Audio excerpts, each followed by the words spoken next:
The hum of the ship's engines was the only sound in the small cabin as Elias stared at the star-streaked expanse beyond the window.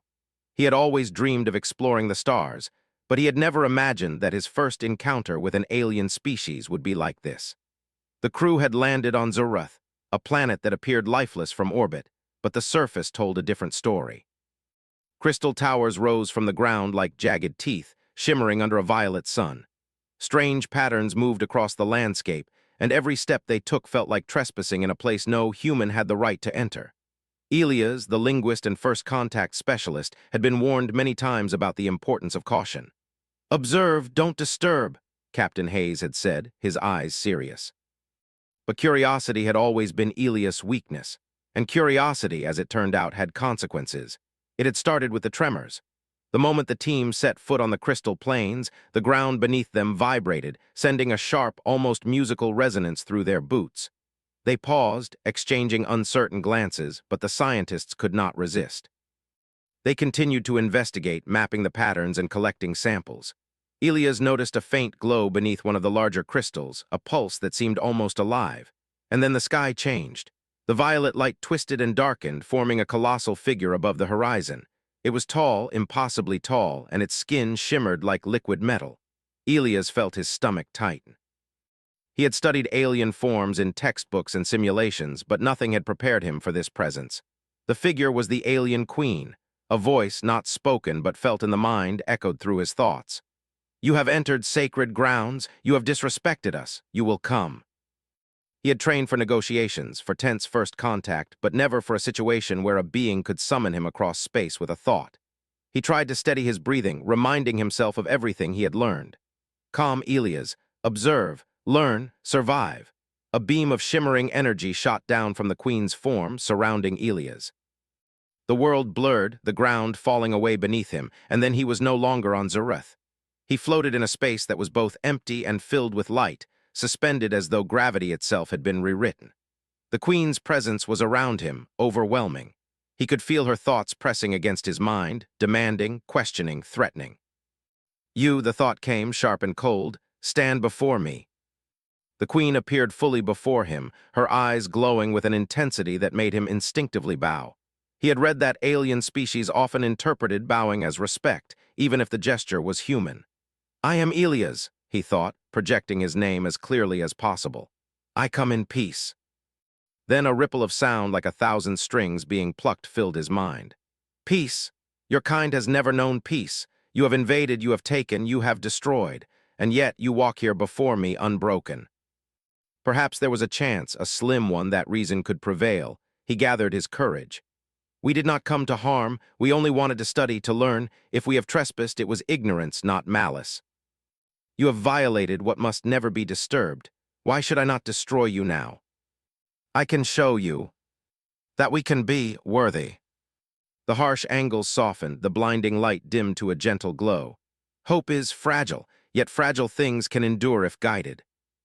There we will see if your kind is worthy. When the world resolved itself again, Elias found himself on a platform suspended in the air, surrounded by structures of crystal and light that defied geometry. They pulsed with energy, resonating with a rhythm that seemed alive. The queen stood before him, regal and terrifying, radiating a power that made the hair on his arms stand on end. "You have entered my domain," she said, her voice now audible, melodic, but edged with steel. "And yet you have not cowered. Why? And I believe humans can be more than their worst instincts." He had faced difficult situations before, alien negotiations, hostile terrains, even life-threatening accidents, but nothing like this. The trial the queen mentioned was unknown, potentially deadly, and yet there was a spark of opportunity. If he could demonstrate humanity's potential, perhaps the queen's fury could be tempered and a bridge could be built between species. Hours or maybe minutes, time seemed meaningless here, passed as Elias explored the platform. The energy beneath his feet pulsed in rhythm with the structures, responding to thought and movement.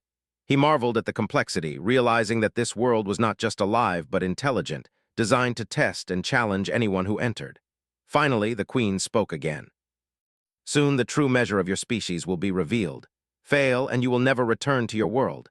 Succeed, and perhaps your kind may earn a place among the stars." He steeled himself for whatever was coming, reminding himself of everything humanity had achieved. The survival against impossible odds, the moments of courage, the leaps of ingenuity. He had to embody all of that now for himself, for his crew, for all of humanity. As he waited, he felt the weight of responsibility settle on him. The alien queen's fury was not just a test of skill or strength, it was a test of character. And in the depths of his heart, Elias understood that the galaxy had never demanded more from any human before. He closed his eyes, taking a slow breath. I will show her what we are capable of. I will not fail. The first part of his trial was about to begin. Elias stood on the glowing platform, feeling the energy pulse beneath his feet like the heartbeat of the world itself. The structures of crystal around him seemed to shift subtly as he moved, forming shapes that were never quite the same twice. It was beautiful, terrifying, and alive. Every instinct in his body screamed caution, yet he had no choice but to step forward. The queen's words echoed in his mind. Soon, the true measure of your species will be revealed. He had imagined tests of intelligence, puzzles, perhaps even moral challenges, but nothing in his experience could have prepared him for the scale of what was coming. Then, the platform beneath him trembled, sending a ripple of light across the crystalline surface. The pulse intensified, and suddenly he was no longer alone. Creatures appeared from the shifting crystals, their forms strange yet elegant. They were humanoid in shape, but translucent with limbs that seemed to flow like liquid. Their faces had no features as humans understood them, only glowing patterns that pulsed with emotion, or perhaps communication. Elias instinctively raised his hands, signaling peace. The queen's voice filled the space, not spoken aloud but felt in every fiber of his being. These are the guardians, they will test you. The crystal patterns shifted, forming obstacles, puzzles, and pathways in real time. Elias' heart raced as he understood. This trial would test not only his mind but his adaptability, his courage, and perhaps even his empathy. The first guardian extended a limb, touching the surface of the crystal. Immediately, a path of floating stones appeared, hovering over a glowing chasm. Elias understood that he had to cross it, but he could feel the instability in the stones. They were shifting slightly with every pulse, testing his balance and decision-making. He stepped carefully, remembering the lessons from his training. One wrong move could trigger a trap, though he could not see it. Halfway across, the stones began to tilt, almost as if alive, challenging him to adjust continuously. Elias' mind raced, calculating trajectories and timing, but instinct and experience guided him more than logic. When he reached the other side, the guardian emitted a low hum. Elias took it as a sign of approval. But before he could catch his breath, the crystal surface beneath him changed again, forming a spiral staircase that led upward into a tunnel of shimmering light. Each step triggered a vision, a simulation that played across his mind. He saw moments from human history, great achievements and great failures, moments of courage and moments of violence. The illusions were vivid, almost real, and each demanded a choice. A simulation showed a village under attack by a natural disaster. Elias was presented with two choices: save a few people quickly or risk more to try and save everyone. His heart twisted, but he chose the path of greater risk, guided by the human instinct to protect life, even when it meant personal danger. The illusion faded, leaving him trembling but resolute. Next, the path became darker and he could sense the presence of another guardian. This one was different. Its energy felt harsh, almost critical. As it approached, Elias realized that this trial was no longer about intellect or courage, it was about morality. The Guardian projected a series of scenarios directly into his mind, each one testing his decisions, his empathy, his understanding of justice. One vision showed two groups of people trapped in collapsing tunnels. Both needed help, but only one could be saved. Elias' instincts rebelled against the unfairness, but he analyzed the situation quickly, choosing the action that would maximize survival. The Guardian's glow shifted from harsh white to a softer blue. Approval, perhaps. The tests continued, each more complex than the last. Elias had to solve puzzles that required thinking in more than 3 dimensions, to navigate paths that changed with thought alone, and to respond to challenges that involved rapid decision-making under pressure. Yet, through every trial, one thing remained constant. The Queen was watching. He could feel her presence, evaluating him, judging humanity itself through his actions. Hours or maybe days passed. Elias lost track of time. Fatigue clawed at him, but he pressed forward. Every step he took, every decision he made was weighed not just for success or failure, but for what it revealed about humans. Were they clever? Yes. Resilient? Absolutely. But were they worthy of the stars? That was the question the Queen had posed. Finally, the final guardian appeared. It was larger, more imposing, its energy flowing like a storm contained within a body of light. This guardian did not move toward him. It chose to merge with the platform, forming a massive labyrinth that stretched beyond the horizon. The Queen's words rang in his mind again. The last trial will test your ingenuity and your ability to overcome impossible odds. The paths twisted in impossible geometries, looping back on themselves in ways that defied logic. Some sections appeared solid but vanished when he stepped on them. Others seemed impassable until he noticed subtle cues, shifts in light, faint vibrations that hinted at hidden pathways. He took a deep breath, recalling every simulation he had seen, every puzzle he had solved. Slowly, methodically, he began to navigate the labyrinth. He treated it not as an obstacle but as a living system, observing patterns, testing small risks, and adjusting to each new challenge. Midway through, he faced a gap that seemed impossible to cross. The energy beneath his feet shimmered, but no path formed. Elias paused, scanning the area. He remembered a lesson from his own people. Sometimes the solution requires thinking not about the path itself, but about what the path responds to. He reached out, touching the energy lightly, projecting calm intent rather than forcing it. The crystals responded, solidifying under his feet and forming a bridge. The Guardian's energy pulsed with approval, and the labyrinth shifted again, opening a path toward the center. Elias' mind raced, knowing this was the final approach. Exhaustion pressed on him, but he forced himself onward, each step fueled by determination and the knowledge that humanity's fate rested on him. At last, he reached a vast chamber at the heart of the labyrinth. The walls were made of crystal, reflecting infinite images of himself, each one performing a different choice, a different action. The Queen's presence was stronger here than ever, her form towering above the chamber, her eyes fixed on him. "You have endured," she said, her voice resonating in every corner of the chamber. "You have adapted, you have persisted, you have shown ingenuity and empathy. Few species could withstand such trials, let alone succeed. Bold yet cautious, fierce yet compassionate, your species is unpredictable, and that unpredictability may be your greatest strength."